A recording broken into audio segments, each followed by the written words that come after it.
Hi class, this is Professor Moore.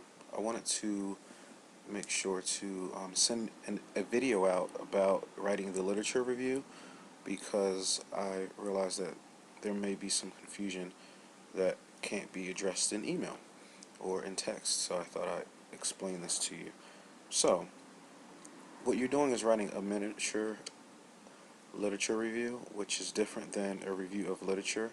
In the past, where you're doing a book review or a review of an article, you're reviewing one piece of literature, but with your literature review, you're reviewing a number of sources. So I think I'll just go through this and it'll make a little better sense for you. So a literature review is a piece of discursive prose, not a list of describing or summarizing one piece of literature after another, as it states here. So when do you conduct a literature review? So for the sake of this class, or this first assignment, you're writing a review paper. So you're kind of reviewing all the literature that's out there that's kind of helping you to address or talk about what your research topic is. And thank you all for your entries onto the Google Docs so far, because I have that, and I'm responding to those emails over the next few days. So, second, to write an introduction to a research paper. This piece right here, this is what your literature review is going to provide you. It's going to provide us with a introduction to your research paper once you turn it in at the end of the semester. So a good chunk of your research paper will be done by having this literature review done. It's a piece of your research paper. And then sometimes it's to embark on a new area of research, which kind of applies to you all, and to write a research proposal that might need to be approved by, like I had to write one before my dissertation, etc. So that's kind of like what that is. So the function of a literature review is not just to review the literature, and that's kind of a misnomer for it. But pretty much it's gonna summarize the literature. It's going to evaluate the literature, show relationships between different studies and methodologies, and a research proposal should show how the published work relates to your work. So my main purpose for having everyone do the literature review is so that you can take those sources and show how they relate to your work and you helping, well, I'm sorry, in helping you address your research question. That's the main purpose for it. So, reviews must be accurate, so your citations and your findings must be attributed to the correct authors. I'm not going to be too much of a stickler and go back and do some detective work and see, but I think it'll help you more so in the end if you, or even for your classes in the future where there might be more investigative faculty who will go check your sources if your citations, etc., are correct, because then you can take your literature review and know what content areas to go back to when you're trying to expound upon material for later. Also, it must be complete. Include all appropriate papers. Um, Now, for this is a short literature review, so I know all papers aren't going to apply, and that's why I said 10 sources. You already have a number of sources from your reading, so if you just use those, that would cover most of, and you probably would have to find about two or three more on your own. If I had not provided you with so many resources, then I probably would have only had you do 5. So that's kind of reason why you have 10 as your target. So what is literature? These are your different pieces of literature: journal articles, internet sources, conference proceedings, government corporate reports, a thesis or a dissertation, a book. So these all can count as a source on your literature. So I think that it's important to realize that you have a broad range of sources. Now, internet sources, this is used widely. Now, I think that we want to stray away from using too many internet sources, but also remember that you can find journal articles, conference proceedings, and thesis, dissertations, books, etc., all this on the internet, and you can cite them as a book, a thesis, etc., rather than just citing them as an internet source. If you found them on the internet, that's fine, but if they are a standalone article or a book, etc., that is totally fine. So what kinds of questions do literature reviews answer? So for first, we see here that what do we know about an area of inquiry? It kind of will tell you about the key concepts and variables. So it'll dig deeper into what those concepts mean, and it'll be an author who's written a whole book that goes deeper into that aspect. It'll show what the relationships, um, well, I'm sorry, what are the relationships between key concepts, factors, and variables.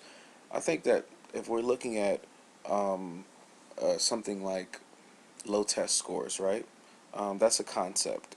There might be certain factors that contribute to it, like you know, malnutrition, or I'm sorry, or low fluency level, economic status, etc.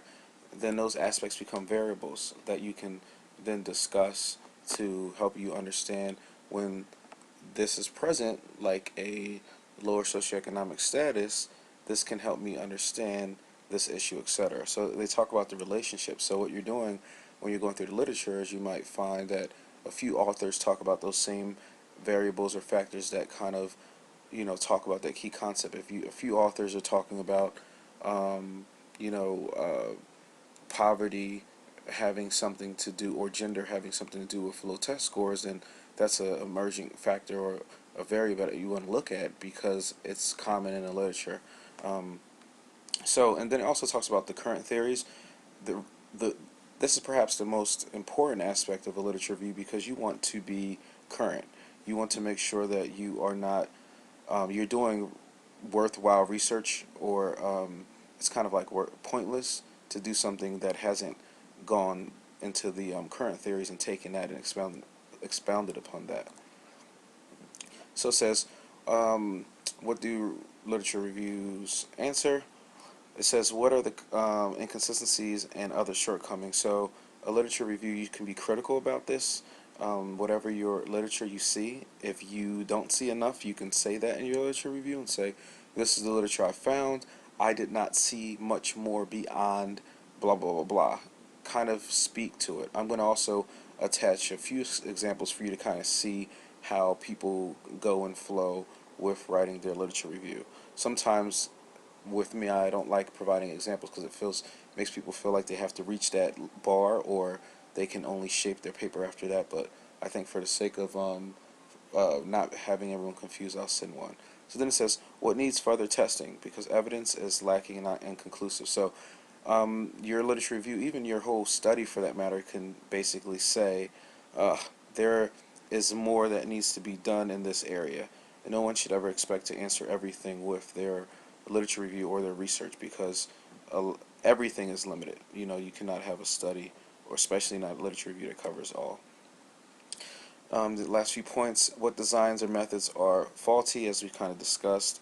What study this questions, why this question further. Um, and that basically, if saying why study this question further, it's kind of like, okay, this is an important and juicy topic, and it's something that is I'm passionate about as a writer, and that you should be passionate about. You kind of want to get that across. And then what contribution the work will make, or your work. So a literature review should answer that. Don't worry about this question, but so much, it's just something that it should be apparent with when you're writing your literature review. So avoid these traps. Trying to read everything. You can't read everything. You only can read the most relevant work. So don't try to read everything. Reading but not writing. Writing is a way of thinking, so you can write many drafts of it. For the sake of this paper, 1 or 2 drafts is fine, or whatever your first draft is okay, but for the future reference, just realize that you have to write. You have to take what you read and write about it. Sometimes people read too much and they think too much, and then they're not at the point where they can write. Failing to keep bibliographic information. Remember that you'll be writing a page entitled reference at some point, so you want to keep track of where you're finding this information. And that's the reason for the literature review, so that you can easily go back to these areas. So organizing your review chronologically, organize your paper by ideas like subject headings, etc. The examples I'm going to send you don't quite necessarily have that, but that's a really important piece. Um, yes, they do have abstracts, but you don't necessarily have to worry about it. If you want to have an abstract, that is fine, but you don't necessarily have to have an abstract with yours. A good literature review is focus. Remember your purpose. Read with purpose and write with a purpose. There's a reason and a purpose that you are doing this literature review, and make sure not to forget that when doing yours. And then examples of literature review. Um, I'll kind of send it out to you.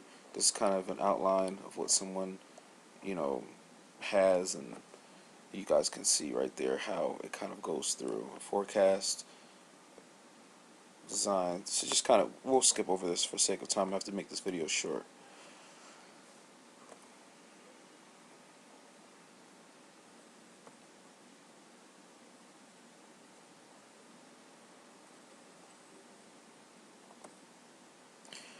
I skipped over those last slides because this video should be under 10 minutes. And as part of my training, and even for YouTube purposes, it's better to make a shorter video. But I'll also attach this document so that you all can kind of go through it on your own and see. So hopefully it makes a little bit more sense how to approach your literature review. Please forward any questions my way, and I hope that this is helpful.